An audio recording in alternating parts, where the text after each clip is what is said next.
Assalamualaikum warahmatullahi wabarakatuh.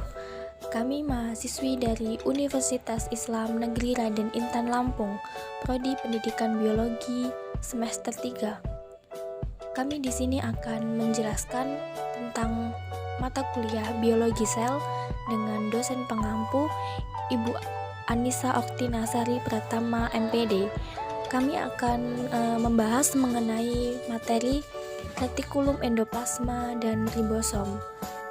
Di sini kami dari kelompok 5 dengan anggota saya sendiri Dian Miftahul Husna dengan NPM 2110601113 dan rekan saya Hendy Oktavia Wulandari dengan NPM 2110601121. Oke, kalau gitu langsung masuk ke pokok pembahasan yang akan kita bahas. Terdiri dari 2 pokok pembahasan. Yang pertama yaitu retikulum endoplasma, kemudian yang kedua yaitu ribosom. Yang pertama yaitu pengertian retikulum endoplasma. Retikulum endoplasma yaitu serangkaian saluran yang membentuk jaringan yang saling sambung menyambung dan terbentang dari membran sel hingga ke membran nukleus. Retikulum endoplasma merupakan membran yang bersifat lipoprotein dan terdapat di dalam sitoplasma, yang di antara membran inti dengan membran sitoplasma. Kemudian, fungsi utama dari retikulum endoplasma yaitu menjadi tempat penyimpanan kalsium. Jika sel berkontraksi, maka kalsium akan dikeluarkan dari retikulum endoplasma, kemudian menuju ke sitosol. Retikulum endoplasma sendiri terbagi menjadi 2 jenis, yaitu yang pertama retikulum endoplasma kasar, kemudian yang kedua retikulum endoplasma halus. Yang pertama kita akan membahas mengenai retikulum endoplasma kasar. Apa itu retikulum endoplasma kasar? Yaitu retikulum endoplasma yang pada permukaannya terdapat bintik-bintik yang merupakan ribosom. Bagian ini disebut dengan retikulum endoplasma kasar atau rogue endoplasmic reticulum atau dapat juga disingkat dengan RIR. Kemudian selanjutnya fungsi dari retikulum endoplasma kasar. Apa fungsi dari retikulum endoplasma kasar? Adapun fungsi dari retikulum endoplasma kasar yaitu untuk mengisolir dan membawa protein ke bagian sel lainnya atau dikenal sebagai tempat sintesis protein. Kemudian pembagian yang kedua yaitu retikulum endoplasma halus. Retikulum endoplasma halus atau smooth endoplasmic reticulum merupakan retikulum endoplasma yang pada permukaannya tidak terdapat bintik-bintik ribosom.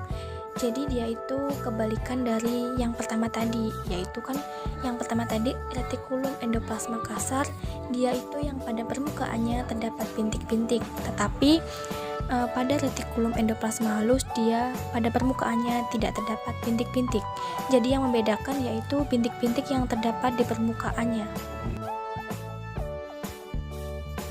Selanjutnya kita memasuki fungsi dari retikulum endoplasma halus. Fungsi dari retikulum endoplasma halus ada 2, yaitu yang pertama retikulum endoplasma halus memiliki fungsi sebagai rangka dari matriks sitoplasma. Kemudian yang kedua sebagai tempat sintesis lipida dan sebagai alat transportasi bahan-bahan yang diperlukan inti sel dari luar inti sel.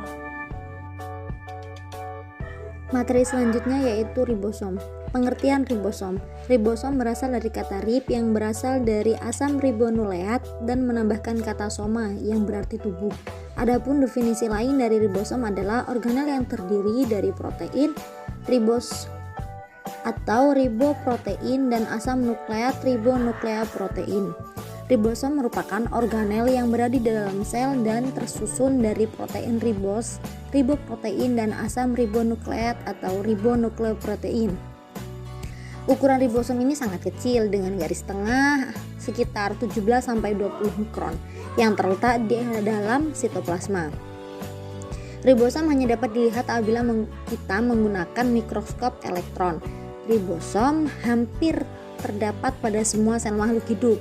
Fungsi dari ribosom ini untuk mensintesis protein yang selanjutnya digunakan untuk pertumbuhan, perkembangbiakan, atau perbaikan sel yang rusak. Ribosom tersusun atas protein RNA ribosomal atau RNAR. Ribosom tersebar bebas, tersebar di dalam sitoplasma, berfungsi untuk sintesis protein. Sedangkan ribosom yang melekat pada permukaan retikulum endoplasma atau RE berfungsi untuk sintesis protein, di mana hasilnya akan diteruskan ke lumen RE. Protein dari lumen RE akan diproses di badan Golgi. Hasilnya berupa protein untuk fungsi struktural, misalnya protein integral atau protein periferal yang ditempatkan pada membran plasma. Hasil lain dapat berupa protein fungsional yang berfungsi sebagai enzim. Fungsi ribosom. Ribosom berfungsi untuk mensintesis protein dan membuat protein. Setiap sel setidaknya membutuhkan ratusan protein hasil dari produksi ribosom. Pada proses pembuatan protein, untuk memenuhi kebutuhan protein dalam sel, diperlukan petunjuk dalam pembuatannya. Petunjuk yang diperlukan oleh ribosom berasal dari inti yang berbentuk RNA. RNA messenger atau RNNM mengandung kode-kode khusus yang bertindak seperti sebuah resep untuk memberitahu ribosom bagaimana membuat protein. Tugas utama dari ribosom adalah membuat protein untuk sel. Ada banyak atau jumlah ratusan protein yang sangat diperlukan untuk sel, sehingga ribosom memberikan petunjuk khusus cara untuk membuat setiap protein. Hal ini datang dari inti dalam berbentuk RNA.